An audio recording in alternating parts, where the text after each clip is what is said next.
पुढची बातमी कोल्हापूरमधून। कोल्हापूरच्या नांदणी मठातील महादेवी हत्तीनीला परत आणण्याच्या मागणीसाठी स्वाभिमानी शेतकरी संघटनेचे अध्यक्ष राजू शेट्टींच्या नेतृत्वात मूक पदयात्रा काढण्यात येते आहे। नांदणी गावातून या पदयात्रेला सुरुवात झाली आणि थोड्याच वेळामध्ये ही पदयात्रा कोल्हापूर जिल्हाधिकारी कार्यालयावर धडकणार आहे। पहाटे 4 वाजता नांदणीतून या पदयात्रेला सुरुवात झाली आहे। दरम्यान राजू शेट्टींसह अनेक कार्यकर्ते आणि स्थानिक देखील या यात्रेमध्ये सहभागी झाले।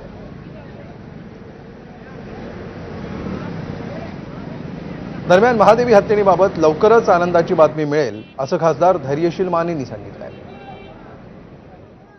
ताराची परवाची टीम ज्या या ठिकाणी आली होती त्यांनी सुद्धा काल त्यांची प्रेस नोट त्याबद्दलची या ठिकाणी दिलेली आहे की कोर्टाच्या सांगण्यावरनं त्यांच्याकडे तो हत्ती सुपूर्द करण्यात आलाय। आता हे जर असेल तर आमची अजून एक रिव्ह्यू पिटिशनची संधी त्यामध्ये त्या ठिकाणी आहे।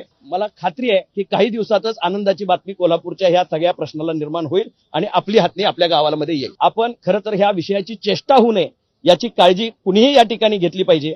निश्चितपणे आमची हत्ती हीच आम्हाला अपेक्षित आहे। तुम्ही काही आणून दिलं, जग जरी आणून दिलं तर ते आम्हाला मान्य नाही।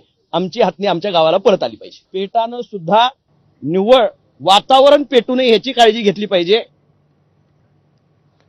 तर माळशिरस तालुक्यातील मगराचे निमगाव या ठिकाणी सुरू असलेल्या वावडी महोत्सवामध्ये सर्वात जास्त चर्चेत आली ती कोल्हापूरची महादेवी हत्ती।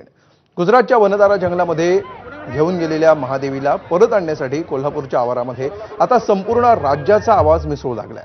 माळशिरसमधील वावडी महोत्सवामध्ये याचीच प्रचिती आली।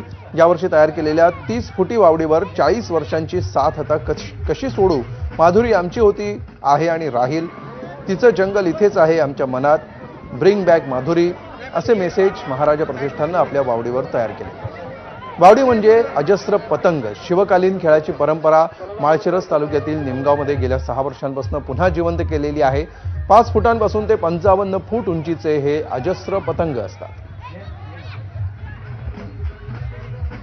सातारा असेल, सांगली असेल, कोल्हापूर असेल या जिल्ह्यातील जवळपास 125 ते 140 स्पर्धक यामध्ये सहभागी होतात।